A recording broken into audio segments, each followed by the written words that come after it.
Demonic says, "How do you handle players saying they write things down when they haven't bought parchment ink and ink pen?" I considered that in my early games. I was like, "Do you have anything to write on?" Um, and then after a while, I was like, "I don't give a shit. Like I don't care. I'd ra- I'd rather they just be able to write something down if they want to write something down and move on. It's really important to the story.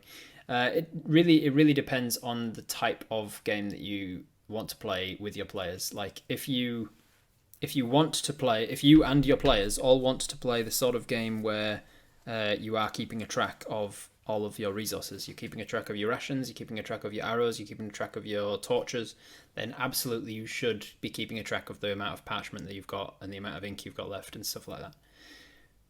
But the vast majority of people who play D&D don't care about keeping a track of resource maintenance.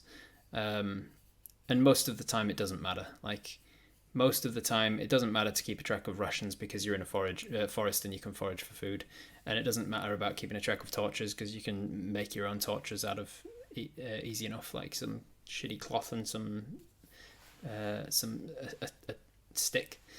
um, and having paper and parchment, it's relatively so cheap to buy paper and parchment. It wouldn't take much for your players to just be like, I'm going to buy a whole shit ton of paper next time we're in town, and I'll mark off a silver piece or whatever. And yeah, I'll give 1 gold and buy a ream of paper, and then we don't have to ever talk about it again. So it's just it's a pedantic thing effectively. So if you are the type of GM and players who like the pedantry of the game, then absolutely go for it. But otherwise, it's very much a hand waved thing.